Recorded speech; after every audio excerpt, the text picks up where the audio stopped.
Good morning, everyone. Let us all bow down to Shri Mataji, raise our kundalini, and put on our bandhans. Shri Mataji.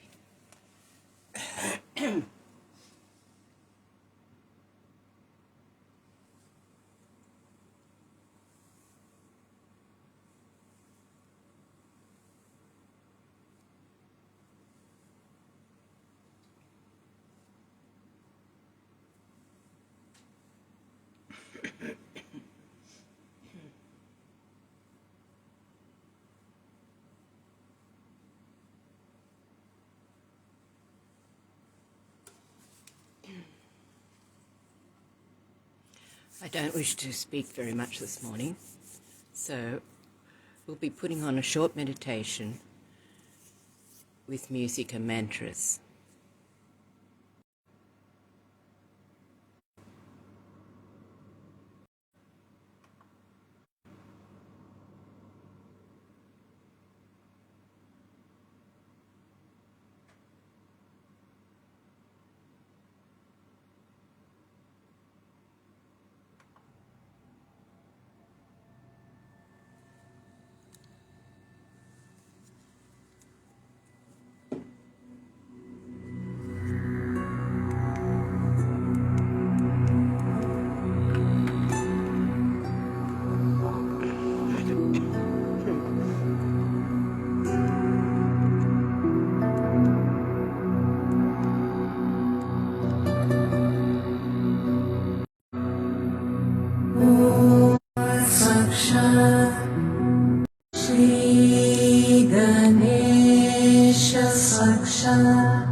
Shri Shakti Mataji,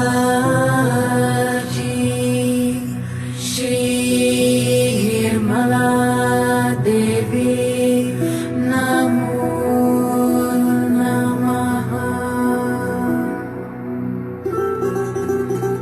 Om Tvameva Sakshat Shri Ganesha Sakshat Shri Adi Shakti Mataji, Shri Mataji, Namo Namaha.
Should be feeling a little bit more relaxed and in a meditative mood.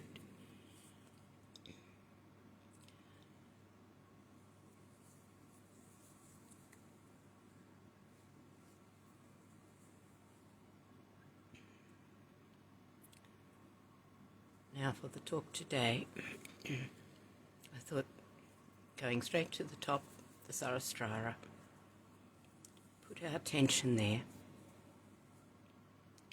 Listen to a talk from 1999 in Kabbalah. Our awareness has to become Param Chaitanya.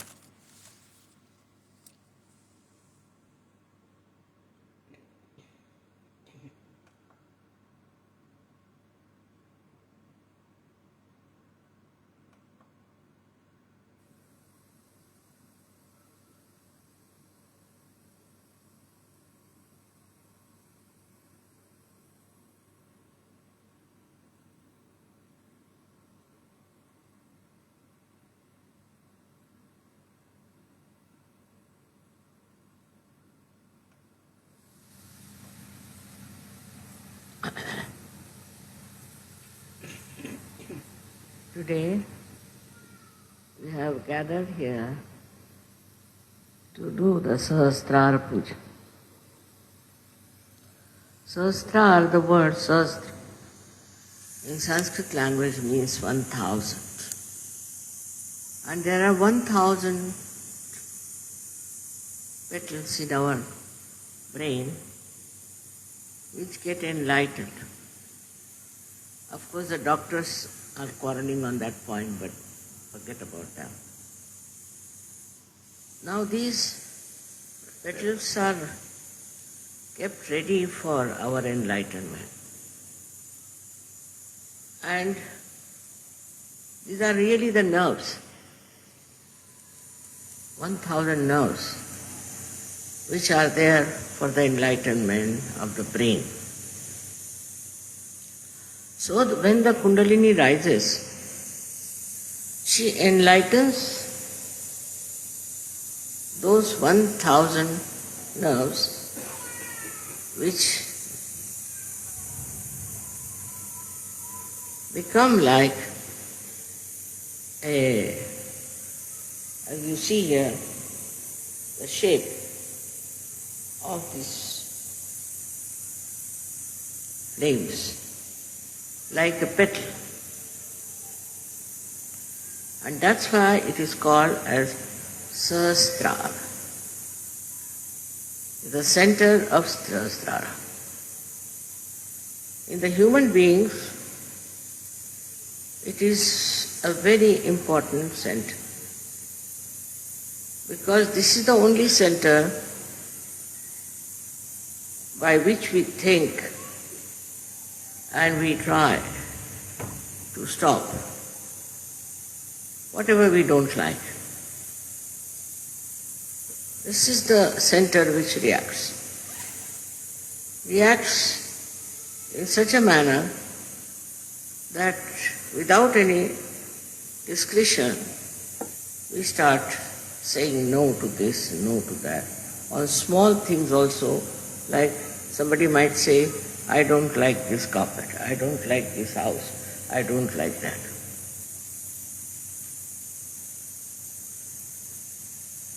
This language itself shows that who are you? First find out. But you cannot become yourself unless and until this Sahasrara, this brain is opened out and the Kundalini becomes with the one with the Param Chaitanya. Before that, you are in complete ignorance about what is good and what is bad. Whatever you think for this brain is good, you do it. But whatever is really good, you do not know. Because you do not know the reality. Now we have to understand the consciousness that we have. Consciousness of being alive, consciousness of so many things we have. And the so-called knowledge we have about everything. All that consciousness is stored near the liver, for your information, by this diaphragm. But then this consciousness starts rising, higher and higher. Then you become aware. In the evolutionary process, you become aware of things. Without going through your brain, you just become aware. And how? Not by thinking, not by understanding or seeing, but you become aware because your brain has now started working in a manner that's very, very sensitive. So you just become aware of some sort of a fear or maybe some sort of a goodness or anything. But it goes even further. The growth of consciousness, which becomes aware, goes further, where you start liking a person or disliking a person. But still it's nothing definite and sure. You dislike a person, because he has a particular type of a face, maybe eyes or one may be,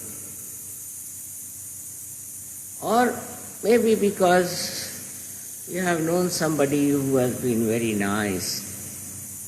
So you start transferring that image onto others. With these transferred images, you can hate or love someone. Then you start saying, I hate this, I hate that, which has no actually substantial meaning. You hate it because perhaps maybe such and such person looks like somebody. Now you go further with it, then you see that such and such person, now I'm not talking about things but about persons.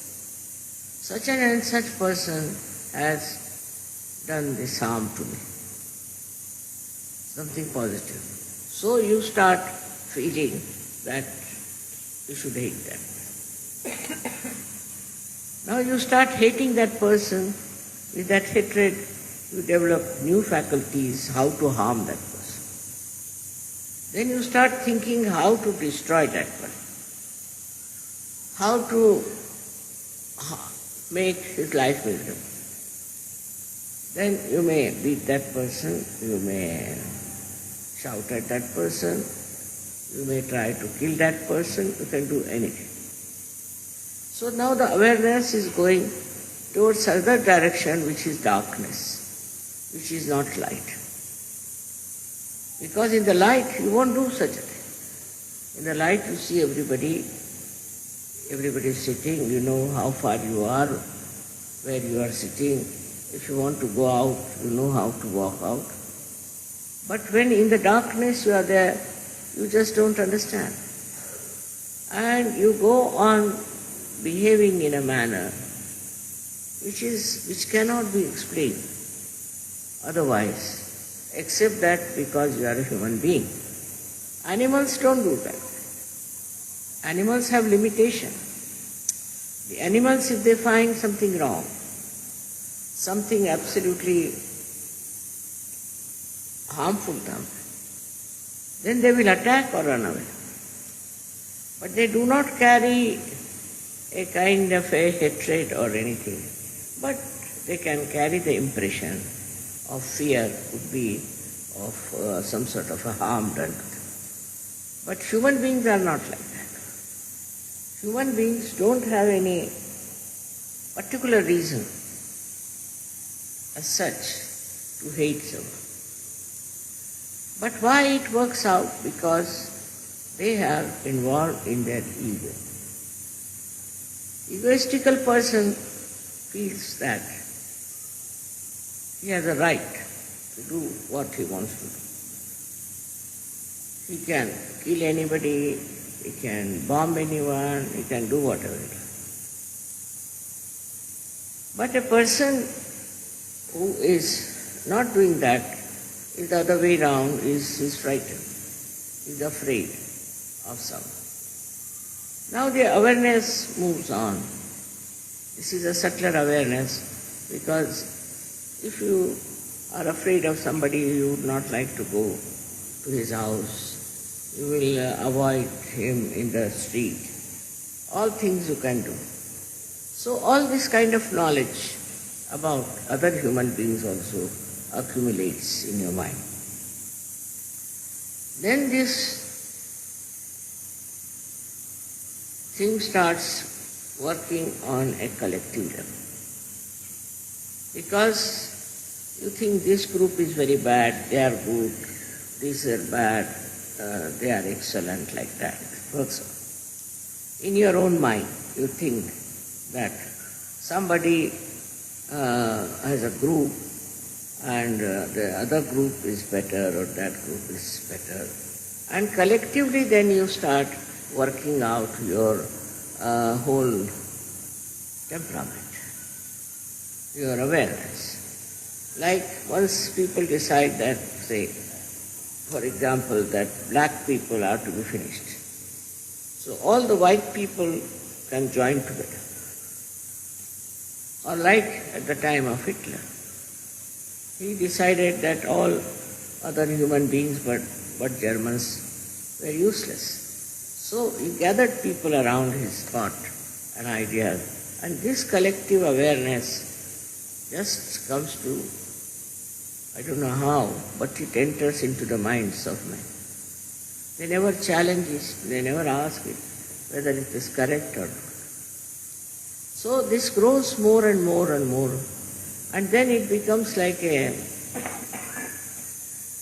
country-wise, you can say, an awareness of this kind of a feeling. But whether it is correct or not is not understood, is not known. So what is important, that you should know reality, you should know exactly what is right and what is wrong. For that, as I told you, there is this great power of Kundalini within. She is the one, she passes through all these centers, enlightens them first. So your awareness gets enlightened.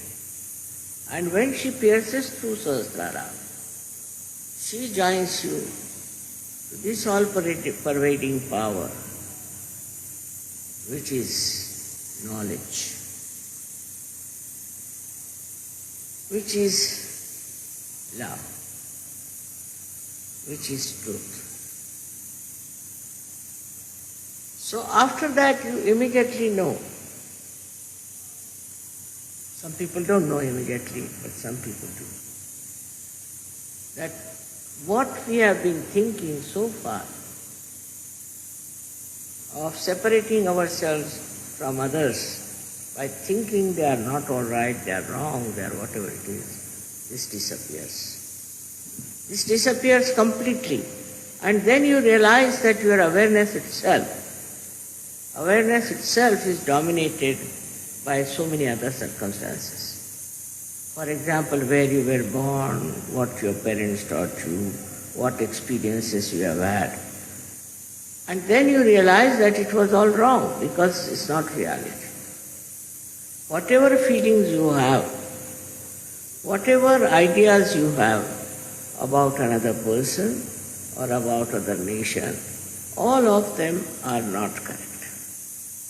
Because now your Sahasrara is awakened, that it is connected now to the all-pervading power. So this starts flowing into you. This, I should say, enlightened awareness. It starts flowing down into your being, in your brain, and then on your nerves. You can feel that awareness.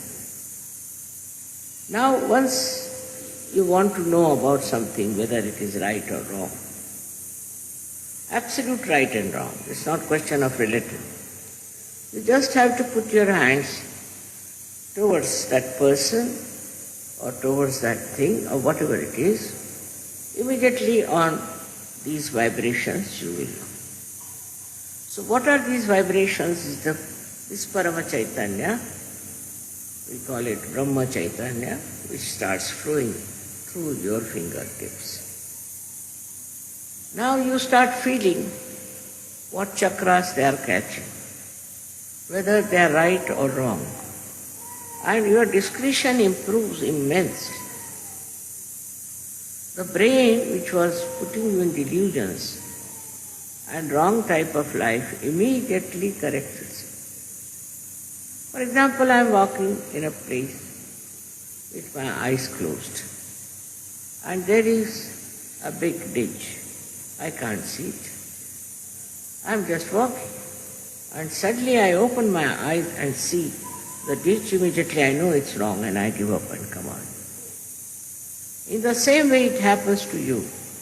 When your Sahasrara is enlightened, whatever you had gathered knowledge, whatever you think was right, whatever was your dream and your aims of life, all these aspirations, they melt away.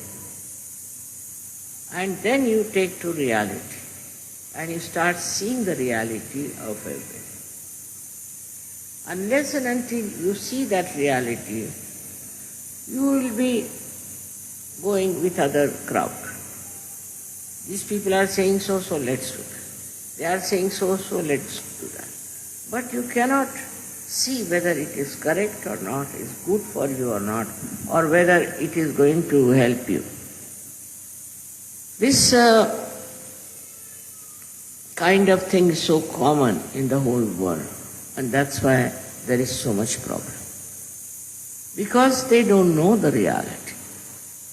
Once you know the reality, most of the problems can be finished. Because this brain itself is creating problems.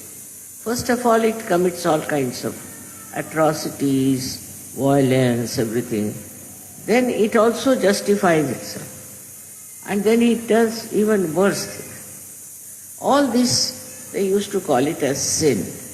But now in Sahaja Yoga, that's finished. Whatever your brain was contaminated with is now cleansed. It has got the knowledge. And through the knowledge, you can make out what is right and what is wrong. Up to this point is all right.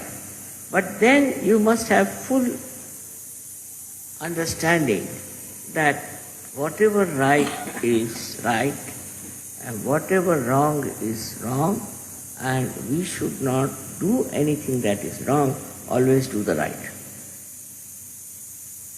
You have to decide on that point. Now we have to do the right only, never the wrong. This, when it comes to your mind, then what starts is your determination, what we call as devotion, dedication, surrender.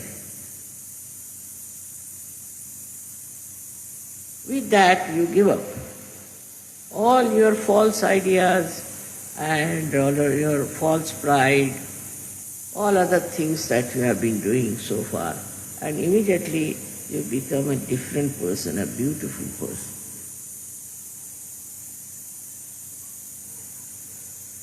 Now the third thing that happens to you, which never happened to you before, that you feel that unless and until I give the same state to other people, it won't be all right.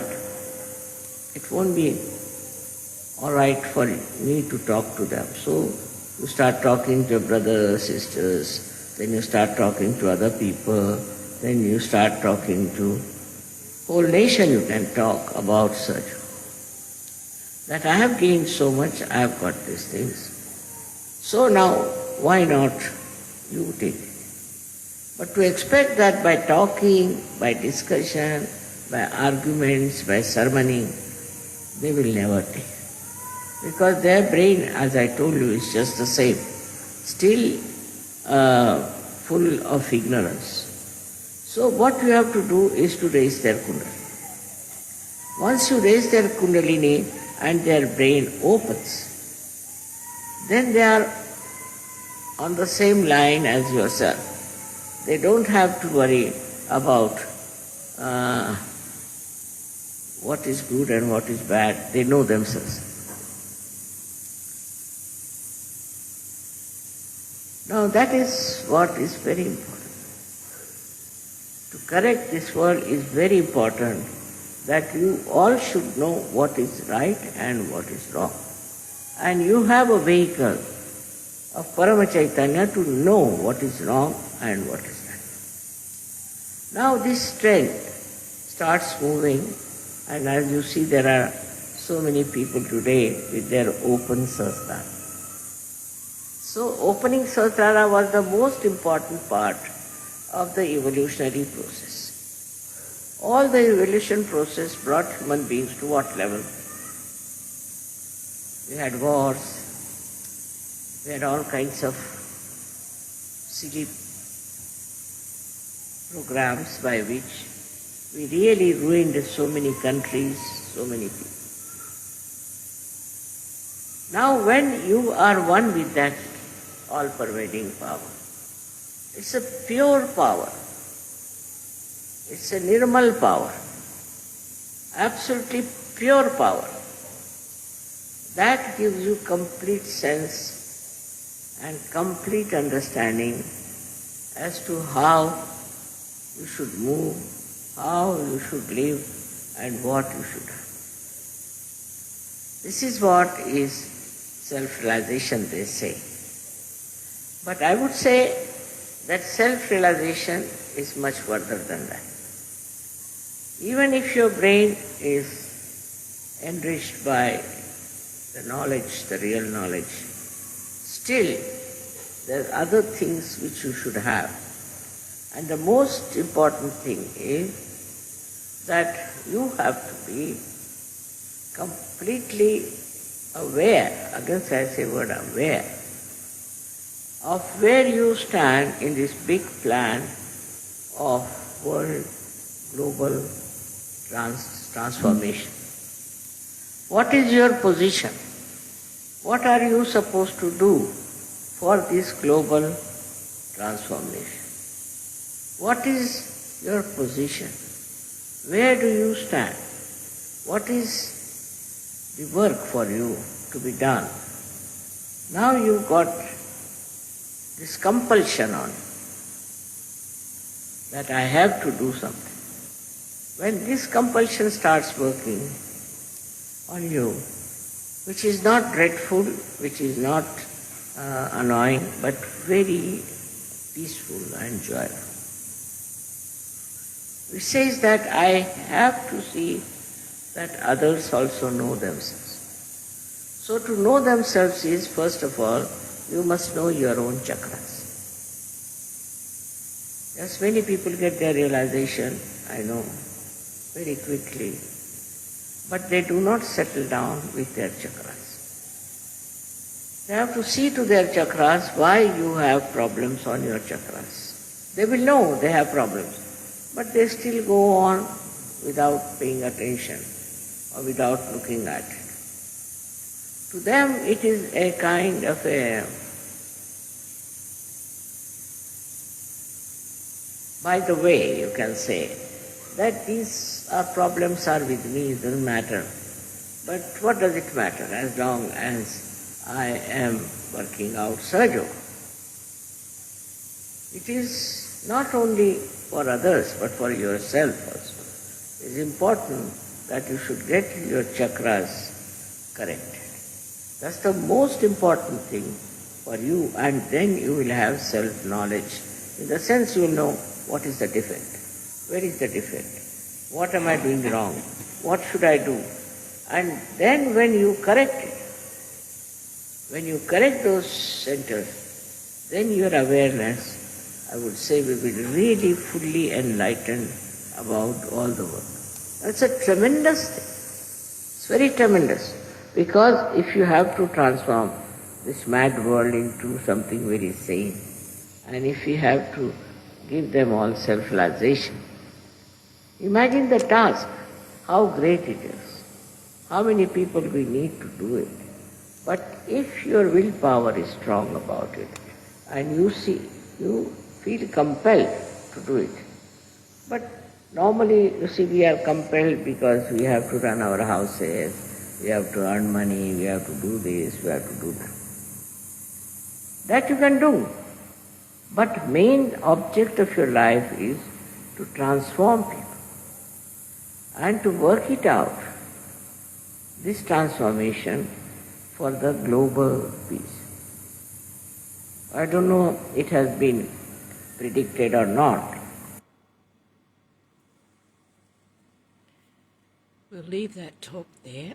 There's about another 10 minutes or so. If you wish, I'll post it and you can listen to the rest later. Now, let us all settle down into meditation. I'll put on some music, a bhajan, and just enjoy.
Thank you for all joining in this morning.